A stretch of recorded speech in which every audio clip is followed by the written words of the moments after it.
Running with Maverick and Wolfman. Hey guys, welcome back. So, do you have questions? Because I've got answers. I do. Where'd they go? Let's Yeah, man. I found the questions. do this.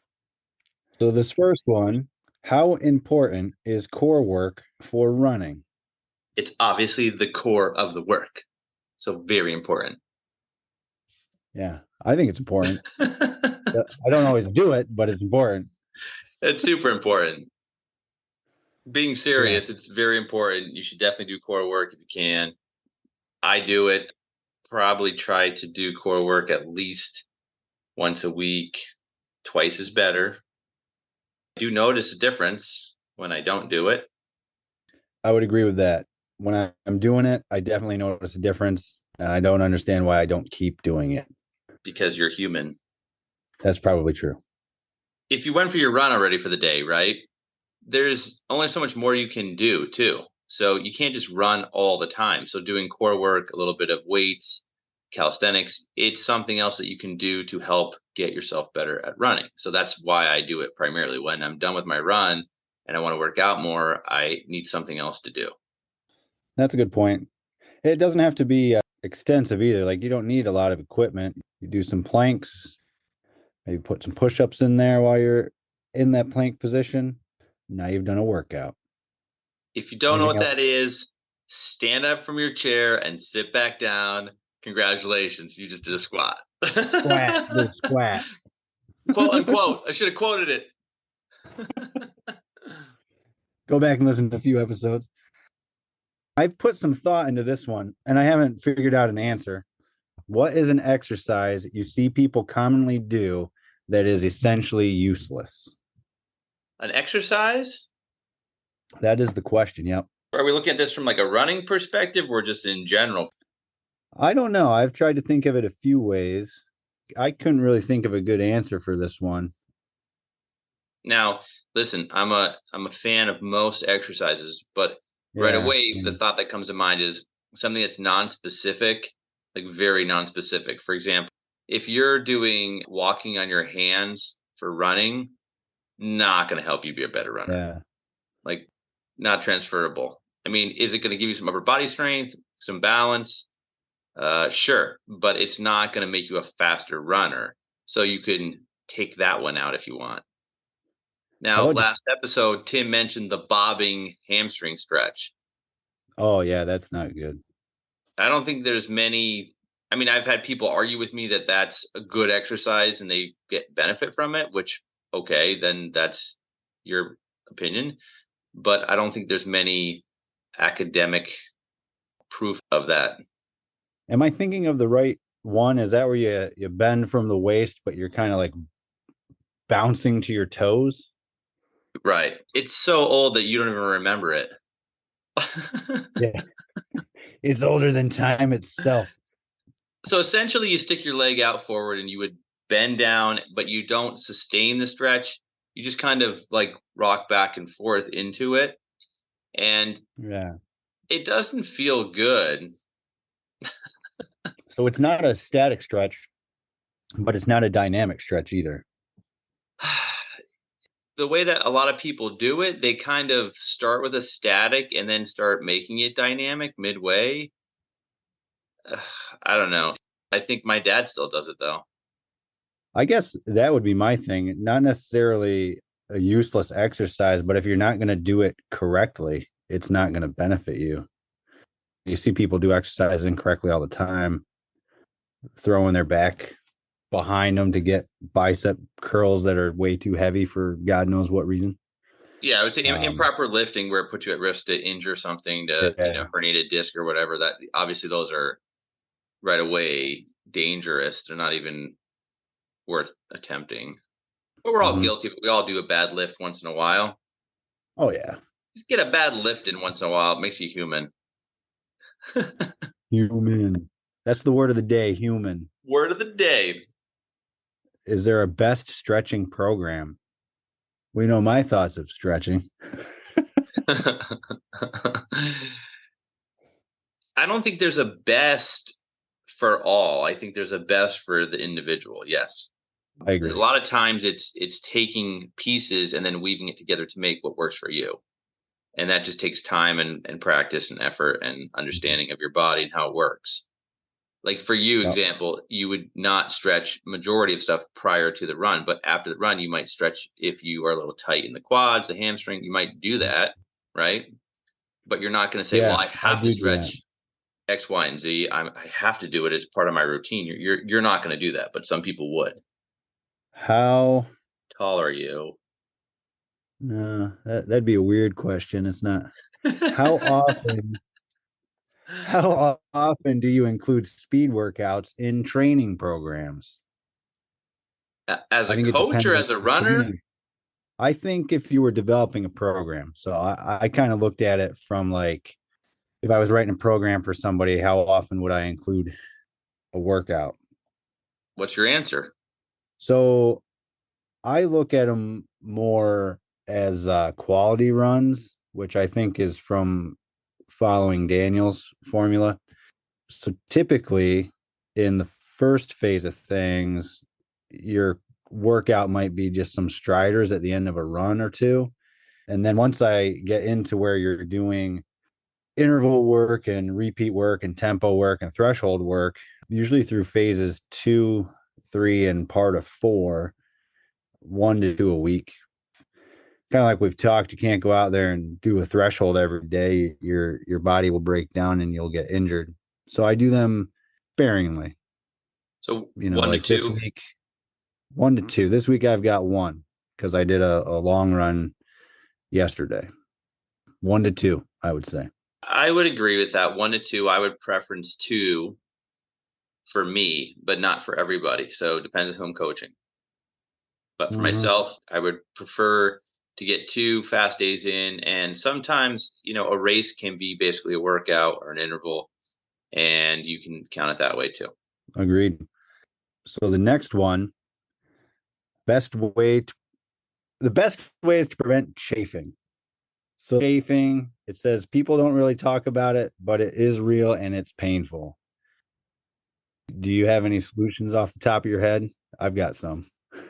Back when we were running with the team, there was always people that had issues with chafing and had numerous solutions. I was not a sufferer, so I Yeah. can't speak from experience, but I know that there was tape and band-aids used by some. I think like you said, there's a lot of different methods. I typically don't have any issues unless it's a long run. And like yesterday's rain did not help things. I prepared and still chafed in places that I don't usually chafe. What about that body But glide stuff? I use Body Glide. That's what I use. I think it's helpful. I've tried Vaseline, I've tried Band Aids. They make different products just for these things. Trial and error. If I think I'm going to want to wear a particular shirt or pair of shorts for a race, I will try it on something similar. And if it's not going to work out, I don't wear it for those events. You figure out where you chafe, and that's where I put the Body Glide, Now, and it did helps a you lot. did you have problems with it during your marathon running? That's when I started using Body Glide. It's definitely the longer distances for me. Everybody's different too. Some people it doesn't matter how far they run, but for me it's just those longer distances. That's when I really have to worry about it. But yeah, I trial and error it. And if you're even just walking in something and it doesn't feel comfortable or feels abrasive, then you probably shouldn't wear it for a long run because it's probably going to chafe. It happens even when you're prepared. I think the best thing I found to help with it is diaper rash cream, which sounds ridiculous, but that works. Okay, I'll take your word for it. Desitin, baby. When we started having kids, one of the kids had a diaper rash, and my wife was like, "Oh no, what are we gonna do?" And I'm like, "I've got Desitin," and she was like, "What?" Why? From marathoning, I had some. I'm a marathoner. I'm prepared. I saved the day. That's Uh, that's dad points. I'm pretty sure if you're a marathoner, you're like one step away from a superhero. I believe it. Either that or a super villain. So those are the questions I had. These are probably questions that like everybody has, but they're like timid to ask. Yeah, I tell people send me anything. We'll answer anything. It doesn't mean it makes the final Well, cut. that's not true. We'll answer some stuff. We're not answering everything. How tall are you? Let That's fun.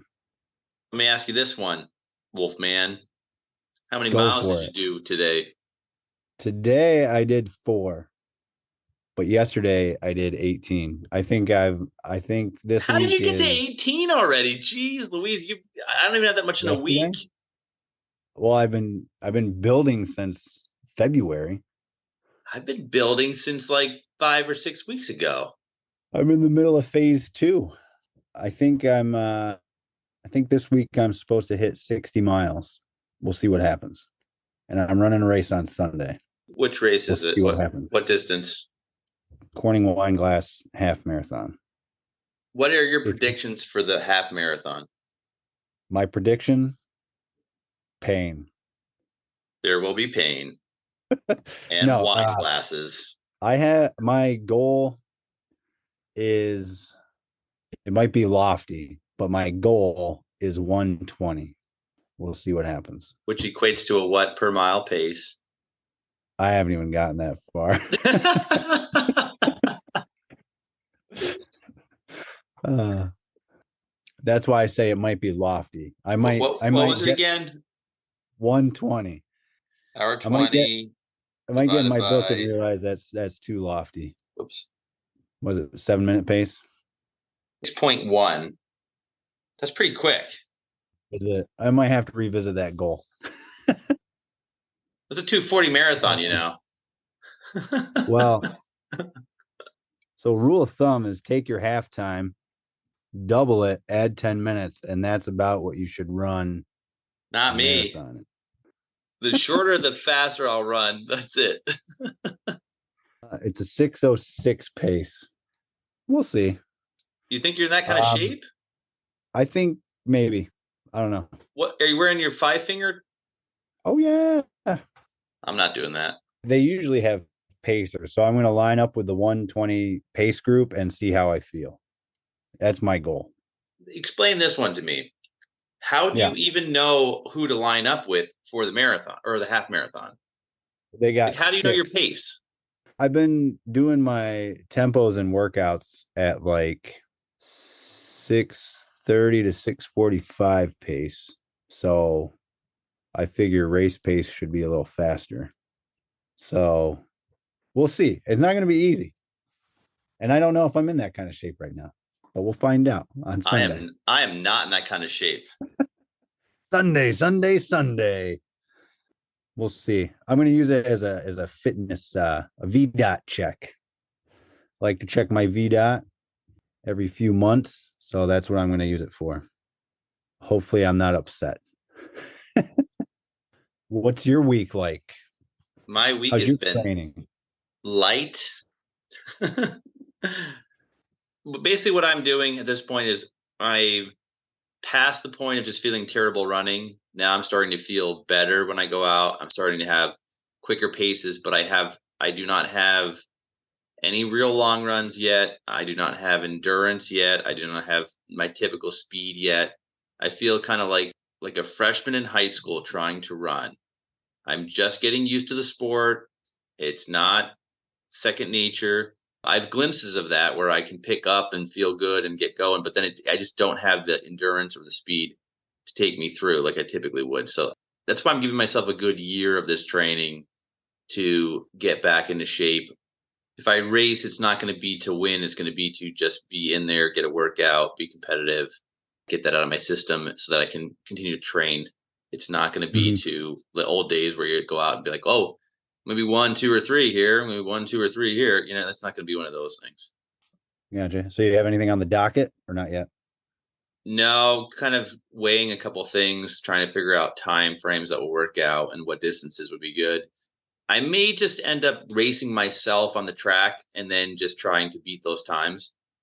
I'm still not at like a racing weight either. too much upper body mass still. You got a permit for those guns? Yeah. Sweet, man. I think I lost about 3 pounds, probably, roughly about 3 pounds already. Sweet. Didn't need it, obviously. Just exercise. Is that all you changed? I'm trying to eat better, but at the same time, I'm probably eating more calories. I'm doing less upper body stuff, still doing it, but doing less. And I'm just increasing my runs, running more consistently throughout the week. But Nice. I'm just early. So I didn't want to get injured. The first week that I ran, my knees were really kind of talking to me because they weren't used to the run. They were just sore. I'm like, what is Yeah. this? This is unusual. Instead of doing what you would typically tell someone to do and take a rest and not push, I would go out and push it harder. Because I know, I know the body and I know my body. So I'm like, well, I'm not going to break it. I won't push it that far, but Yeah. I really want to see what can I do today. And I would go out and I would hit it again and then come back and be like, oh, that was a bad idea. It's like do what we say, not what we do. Right. I was like, well, I don't have anything coming up. I don't have a race this weekend. But yeah, I would say when I first started, I mean, running any time, any distance was really tough. Everything felt like I was almost racing and there was just Mhm. no pickup at all. I'm like, I don't know how slow I'm running, but it's terribly slow and it does not feel like I'm going slow. And now I could knock out some decent times and probably run an okay mile. I wouldn't say a good mile for me, but an okay mile. Comparison is the thief of joy. Yeah, I like that. That's good. All That's right. fun stuff. Here's a question for you. Yeah. If you were to race against your brother, Yep. who would win? When we talking here, We're like in our saying prime, it's a marathon and it's in 1 month. Who would win? You, Wolfman, or your brother? I would say myself, although Well, we have your brother standing by to comment. Just kidding. the Jackal, I'm gonna call my brother the Jackal. I tell you, he's always had just talent. You could train all summer and he could run here and there and he would still, if not beat you, give you a run for your money. So you can never count him out, but I think I would at, win. at what distance are you talking about? The marathon? No, that was when we were in like high school and college. So like 5K, 10K, 8K.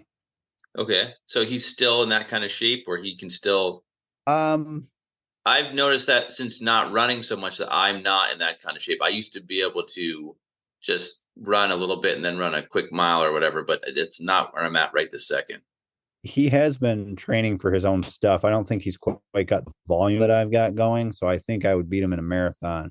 But we do training runs every now and then, and neither one of us hold back when we run together. So, like I said, you can never count him out, but I think I would have him. Which animal is tougher, the jackal or the wolf? Well, it's the wolf man. So, Oh, that's true. So you're a human and a wolf. yeah, So, I'm human. oh, the jackal doesn't stand a chance. Yeah. I told my mom I was going to call him the Jackal, and she was like, "Oh, really? Why would you do that?" I'm like, yeah, why not? I've met your mom. She doesn't sound too much like that. You thought she was back here, didn't you? I mean, that was a spot on impression. She's gonna Yeah. hear this and be like, "I don't sound like that." Who would win, you or your brother? You can pick the distance. Oh, I'd have him on the shorter stuff. He has an advantage on the longer stuff. And He's still running? thin, so he wouldn't have trouble. Bulked up at one point, but he's not bulked up right now. So that you always have that advantage when you have less to carry. So he would definitely have that weight advantage. I don't know how his aerobic endurance is though. I know he cycles, but I don't know how much and what kind of cycling he's doing. So like I said, it would be interesting to see. But yeah, in a sprint or something like that, I would put the money on me. I like it. This weekend, brother v brother v brother v brother. That would be a nice meet for us to have. We're gonna live stream it. We could do that. That would be a hilarious meet though, because by the end of it, we would all be so beat. How much did you run today? I don't know, like probably like a mile and a half. It was terrible. It's worse than the marathon. Oh my gosh, it was so fast.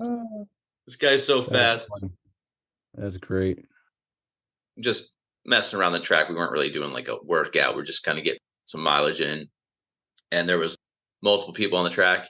And you know, like you just don't know what people are doing until you get there and see it. And I always find it interesting because sometimes people do the weirdest stuff on the track and you just don't know. You're like, what are they doing? They just get there and they like tie their shoes. They start walking around. You're like, okay, they're a walker. Hopefully they're not lane one. Hopefully they take like lane 2 or 3 or something. And then you get the person that's like vigorously dynamic stretching, super aggressive, doing all this stuff, high knees, they're sprinting it out. And you're like, is that the workout? Or are you gonna do something after this? And like sometimes they just stop. Like that's it. It was like a aggressive warm up and they're done. They get back in the car, they That go was home. the workout. That's like when you go to the gym and you see people do stuff and you're just like, I don't know that that's what that machine's for. Let's just put this in perspective.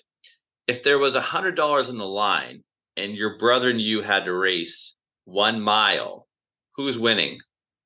Ooh, it'd be close. We'd probably just split it. You cannot. There can be no tie. There can be only one. Right now, I think I'd take him. I think I could beat him in a mile. Do you hear that, Jackal? He can take you in a mile. Please contact us on Facebook or Instagram and let us know when you would like to race. Yeah.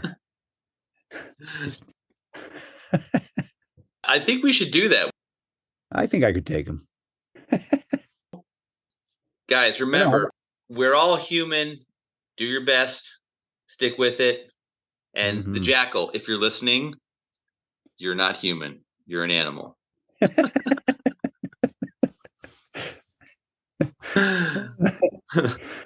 All right. So the Jackal versus the Wolfman. We'll get that on a video coming up.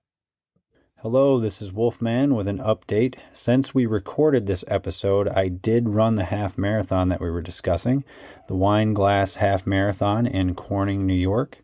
I did not break my goal of 1 hour and 20 minutes. However, I did break 1 hour and 25 minutes. So I was pleased. Hey guys, thanks for listening. Remember to like and share on Facebook, follow on Instagram, support the show by clicking that little link. Thanks to all those who have supported the show already. This podcast is for informational purposes only and should not be considered medical healthcare advice. We are not responsible for any losses, damages, or liabilities that may arise from use of this podcast. This podcast is not intended to replace professional medical advice. The views expressed in this podcast may not be those of the hosts or the management. Maverick and Wolfman, running out.